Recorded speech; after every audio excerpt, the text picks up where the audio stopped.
Raider Nation, what's going on? You're watching the Raiders Report, and today's show is presented by Manscaped. Head on over to manscaped.com. Remember to use promo code Raiders to save 20% and get free shipping on the best male grooming products out there. I mean, hey, new year, new me. You might as well make sure that your balls are also looking great as well.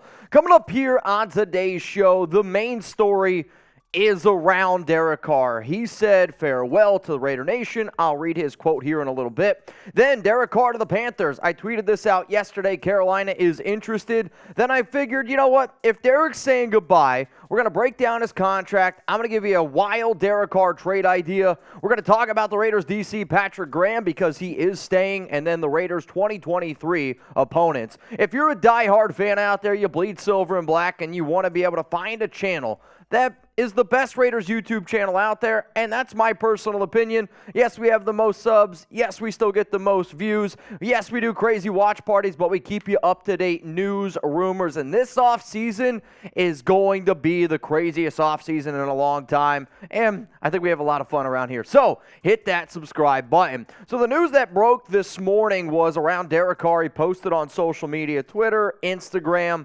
saying goodbye and thank you to the nation. So what I figured I would do here is I'm going to read you what Derek Carr had to say and what he posted, and then I'm going to read what his agent had to say about his client. So here we go.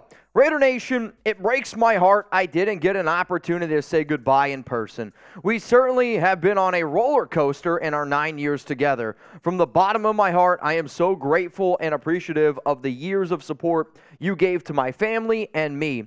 We had our share of both heartbreaking moments and thrilling game-winning drives, and it always felt like you were there next to me.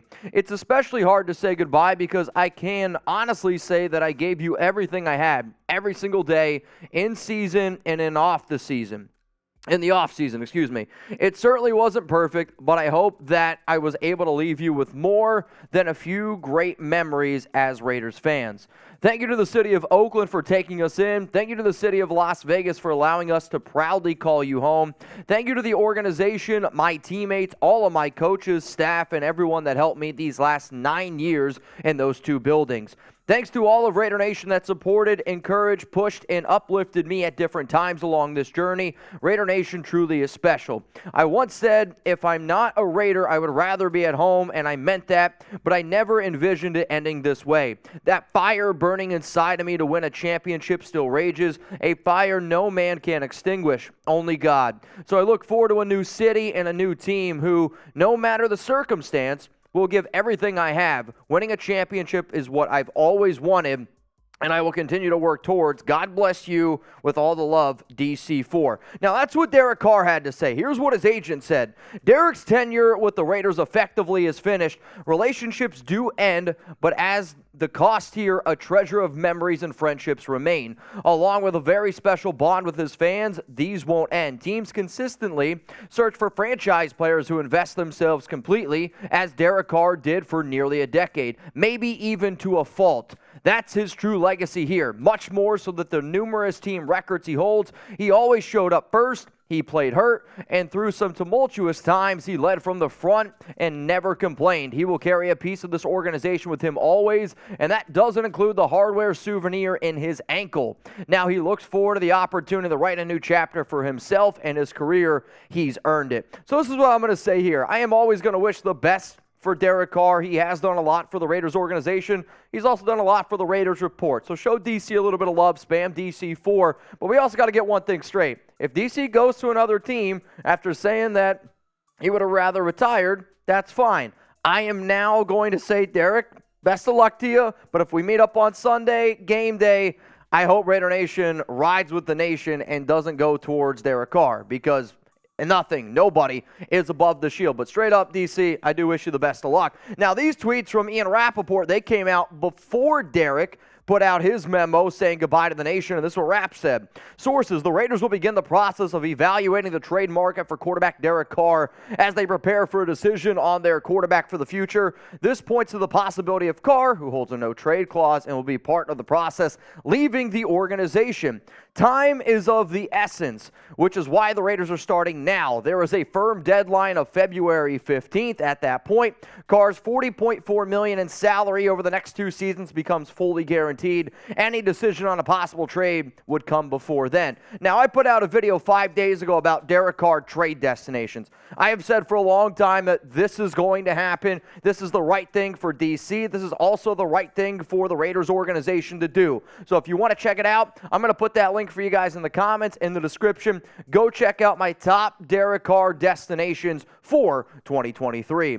Now, it is the new year. It's 2023, and even though the ball dropped, I don't want you to drop the ball on your ball game because, if you're going to the gym and you're trying to work out, you're trying to look great, you're also going to get a little bit sweaty. If you put deodorant on, maybe not 3 pumps of cologne, but if you put deodorant on, then guess what? You should also make sure that your balls are looking great as well. Shout out to the Lawnmower 4.0. And this is an awesome, amazing tool that you can use all over your body.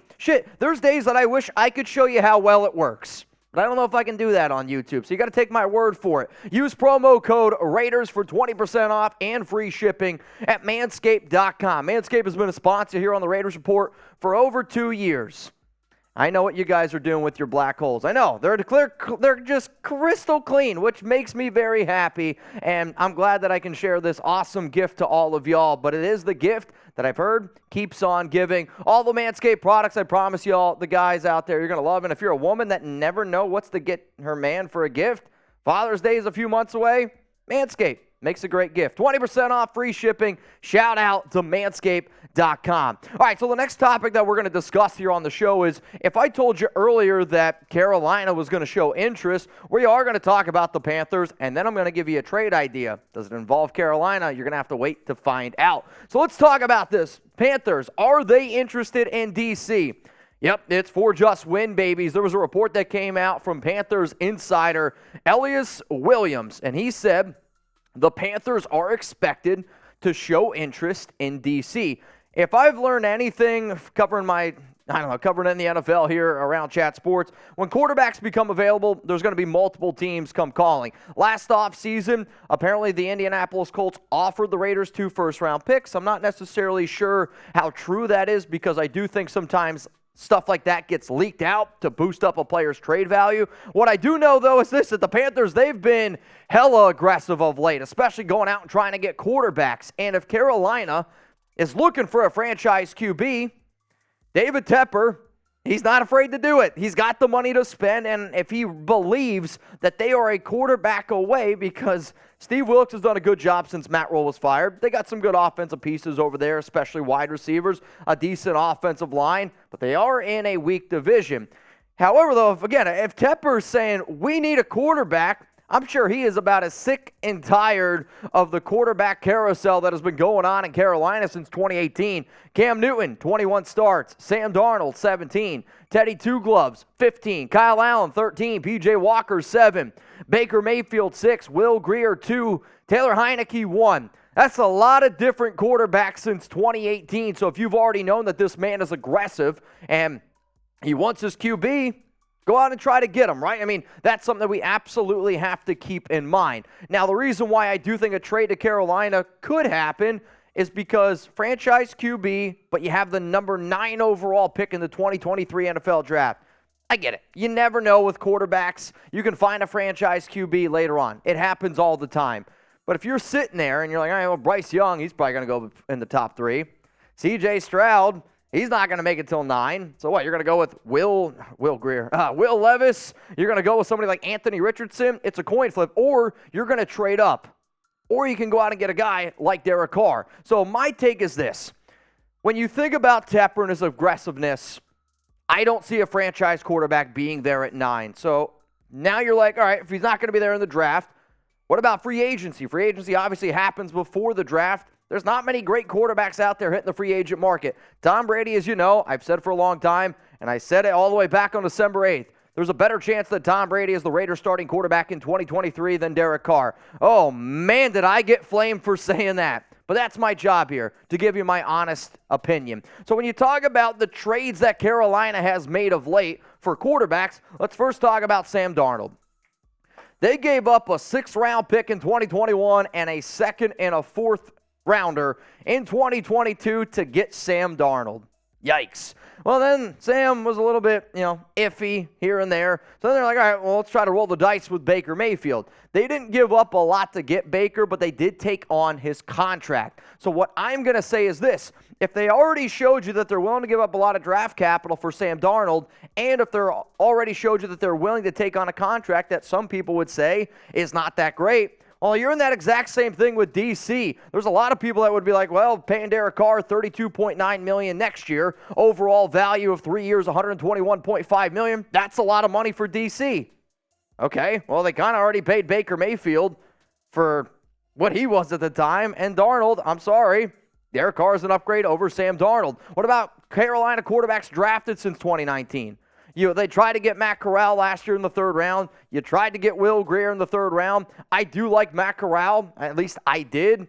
Doesn't seem like that they believe in him all that much. So you tried the draft. You tried trading. Now's the time where you got to go with something different. And that's looking for a QB like DC who, when he's fully healthy and he's on his game, he can be a pretty damn good quarterback. So to me, yes, the Panthers are absolutely positively going to show interest in the former Raiders quarterback, as they should. If they believe that they're a QB away, Derek is a good quarterback in terms of being a stopgap guy, because if he can play at a top 12 level, that's worth $32.9 million. Here's my question to you, though. Where do you think, deep down in your balls, where does Derek Carr play next season? Do you think he's going to go to another AFC team? Do you think he goes to the NFC? Is he going to look for money? I know David Carr said that Carr's going to look for the best overall spot in terms of team. He's going to look for, can't think of the exact word that David used, but he wants to know that when he goes to an organization, that organization is ready to win right now. My personal belief is this, and I said it a week ago, 2 weeks ago, I see DC going to the NFC South. If Tom Brady leaves the Tampa Bay Buccaneers, the NFC South is totally up for grabs, and I think he's probably the best quarterback in that division. You got Carolina, not great. Tampa Bay without Tom Brady, I don't see them being very good.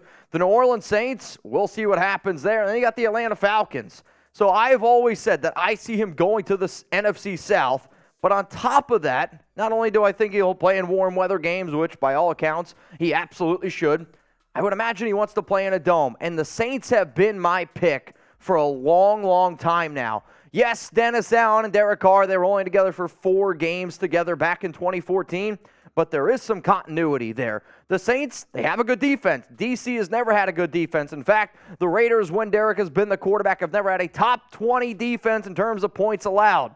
That's disgraceful. The NFC South is a weak division. He wants to win. He said that he wants a championship. First off, I would say try to get a playoff game, and then you can go that direction. But that team right here probably gives you the best shot to at least get into the playoffs. Even more on top of this, the Saints don't probably have a lot of draft capital right now. In terms of salary cap, it's interesting. The Saints moved around about negative $70 million in dead cap last year. You can move around money, and you're going to get draft capital for Sean Payton. Where there is smoke, there is fire. And when you saw all the Derek Carr trade talk, people thought it was just smoke. I was trying to tell y'all it's fire. It's going to end up happening. And now you got all this Sean Payton, teams interested, Sean this, Sean that. Sean's going to go somewhere. And the Saints are going to get draft picks. They're then going to use those draft picks to then put to the already draft capital they have. And then what you're going to see is a mix and match of all that draft capital. And then I believe the Saints are going to throw something at the Raiders to get a deal done. In terms of the NFL head coaching openings, you got Carolina, Arizona, the Colts, Broncos, and Texans. I forget what his name is. I believe it's Nick Underhill, Saints insider, said that all 5 teams have reached out to Sean Payton. If you don't think Sean Payton is the number 1 dude on every single person's list, circle it. You're insane. He's going to get traded. The Saints will move on from him. New Orleans will get extra draft capital, and I see Derek Carr heading down to New Orleans in the Superdome in 2023. So if I'm going to say that, I got to give you a trade idea, and here's my trade idea. I believe the Las Vegas Raiders send Derek Carr to New Orleans, and in return, New Orleans sends the 40th and 112th pick in this year's draft, 2nd round, and a 4th round pick. I don't see the Raiders getting a first. Maybe you get a back-end first-round pick, but I do think the idea of you taking on Carr's contract at $32.9 million, and then you're going to get it for another $41 and basically another $41 million over the next 3 years. Sure, there's no guarantees, but remember, when the Raiders gave contract extension to DC, there was $65 million guaranteed on that deal. The Raiders already gave him 24, so whatever team decides to trade for him, they also have to give him that guaranteed money on top. So over $40 million, which is why I believe you only get a second and a fourth rounder for DC. But I want to know from the nation here. Obviously, it's going to be a very popular topic today, tomorrow. Shit, I feel like Derek's going to be a popular topic on this show and many shows for a long time. So who wins the trade? Type LV for the Raiders, or if you believe it's the New Orleans Saints, I want you to type NO. I'm actually going to say it helps out both sides. Anytime a team, like literally any team, says that, hey, we're going to move on from a player, and then you can still get draft capital for that dude, that's a pretty good win. So in that area, that's a win for the Raiders because, let's face it, they need extra draft capital right now. They got a lot of holes on the offensive line, got a lot of holes in the defense. And then for New Orleans, if you believe that you can win your division and make the playoffs with Derek Carr, that's a win. No disrespect to Taysom Hill. Sorry, Trace. No disrespect to Jameis Winston. Derek is an upgrade over those guys. He really, truly is. So that's why I believe it's a win for both sides. All right, we're going to end today's show with a little bit of news on Patrick Graham, and then I'm also going to tell you the 2023 opponents for the Silver and Black. In terms of Graham, I was asked on my Tuesday show, and you're going to get a mailbag coming out later in the week, and I'll talk about this topic as well. And somebody asked me, Patrick Graham, is he staying? And I said, yes, the Raiders do not plan on moving on from Graham, and the biggest reason is they want continuity. They want just to be going into an offseason where there's not turnover. This is the first time since 2019 that the OC, the head coach, and the DC will be coming back for the following season. You need to have that. I also was told that the staff believes that the Raiders' defense was bad, but that was more due to the depleted defense. If you go look at how the defense played over the final few games, they did. They started to play a little bit better. It's your time to chime in, though. Raiders struggling on defense is nothing new. We know that. I mean, it's not a new topic. The Raiders' defense has been bad for a very, very long time. In fact, yeah, you got to go all the way back to 2002 when the Raiders had a top 20 defense in terms of points allowed. That's a long time. So do you think, after seeing what you saw this year, is keeping Patrick Graham, the defensive coordinator, the right move? Type Y for yes, type N for no. I believe it is the correct move. When I saw the Raiders defense play over their final 8 games, and I'd like to evaluate how teams play near the end of the season, I think it's the right thing to do. Over the final 8 games, the Raiders defense, I'll say 6 out of those 8 games played well. The game against the Niners, bad. The game against the Chiefs, bad. Chiefs are a hell of a team. Niners are the hottest team in football right now. But those defenses were absolutely positively depleted. We have to be able to face the fact they lost a lot of talent on the defensive side of the football. So when you lose that much talent, it is tough to do. So the fact that the defense finished the season solid, that should be number one reason why you keep Graham. You give him another year. See what he can do. Graham also didn't have his guys. When you're a defensive coordinator and you run a scheme like Graham does, essentially, you got 2019 Paul Guenther, who we all know, Paul Guenther is an absolute fraud. You got 2019 Paul Guenther defense combined with a 2020 Gus Bradley defense, which is totally opposite, and now you got Patrick Graham's defense. So you got basically 3 different sets of players and 3 different schemes trying to learn all this different stuff. I mean, it was a difficult thing to do, but you saw as the season went on, they got better and better. I'll say this. I believe in Graham as a good coach. I do. When the Raiders hired him, I was excited. I think he's a good teacher, and I want to see him with another year, and I'm hoping between the draft, free agency, lots and lots of money is spent on the defensive side of the football. The Raiders want consistency.